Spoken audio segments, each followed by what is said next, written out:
the future is interesting, right? As we now know, we can use these systems to generate all kinds of stuff.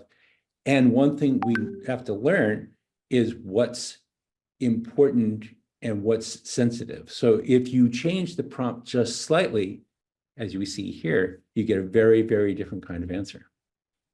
And so we can start thinking about, do we really need prompt engineering classes? Well, probably. Or maybe we need robopsychology classes, like Susan Calvin is in the robopsychologist in the Isaac Asimov I, Robot series. What about other applications? We can imagine taking on the style of Hemingway, and there's an app for that to take your text and improve it in Hemingway-esque style. Or AI tools that are built into your spreadsheets or your online HR systems or something. And so all of a sudden you have AI everywhere. There are entirely new categories of things now as librarians or as search professionals, we now have to think about searching for. We know we can ask for code. And so, for example, I use this actually a lot. I turn to Claude and say, hey, how do I write this function for Excel or for Python or for whatever? It's helped me out of a lot of jams. But all of a sudden now, it extends the range of what information professionals do and are capable of, including things that you might not have thought about. So here's a little video. I'm just going to play this for just a second. This is the video I made. Hola, me llamo Dan Russell. Soy científico en Google y trabajo en buscar. Y enseño clases como esta porque mi objetivo al hacer mucho de este tipo de trabajo. Look, I speak Spanish, but I don't speak Spanish that well. What this was actually translated, transcribed, and reanimated. Not Frankensteinian, but reanimated to resync my lips and my speech with the spoken Spanish.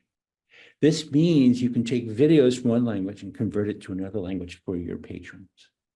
So if you've got a patron who speaks only Hmong, they can come in and say, take one of these videos, instructional videos, and convert it to their language and do a good job of it. This is interesting because we're starting to see where the boundaries of creativity are.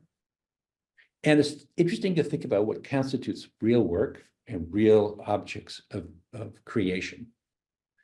As we know, there are other sessions on how to deal with the copyright issues.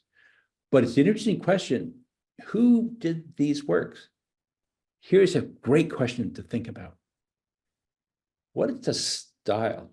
So for example, this was an image made of Keira Knightley rendered as Venus in The Birth of Venus, as done by Botticelli. And this is something you can just do with the image gen AI systems.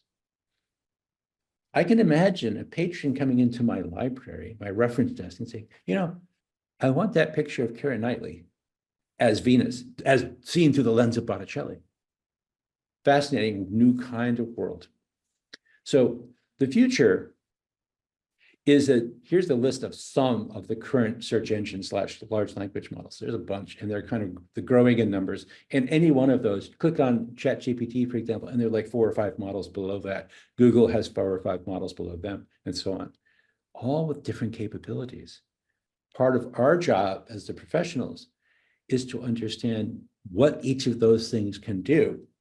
And it's going to be a hard problem, especially because, for example, the coding capability of ChatGPT 4 is much better than ChatGPT 3. And that's much better than, say, you can imagine all the trade-offs there. So when you're searching for something, it's an interesting tension between search versus create. And where's the future like if you live in a world where you can infinitely generate Bachian music? So this is called the Bach faucet. And the idea here is that the Bach faucet is a source of infinite neo-Bach music. And if you're a patron or you're a client or you can't tell the difference, it opens up a really interesting question about what we're going to do. I'm going to close with a couple of questions and one more new music kind of thing. This was a prompt to Suno, and the prompt I gave it was, write an alternative folks rock song about Peter Norvig and Dan Russell teaching AI at Stanford. This was not in the catalog, right? This is something that I was able to create. Peter and Dan teaching AI at Stanford, where hearts turn to ice. Robots learn to feel, machines feel alive. In this twisted world where humans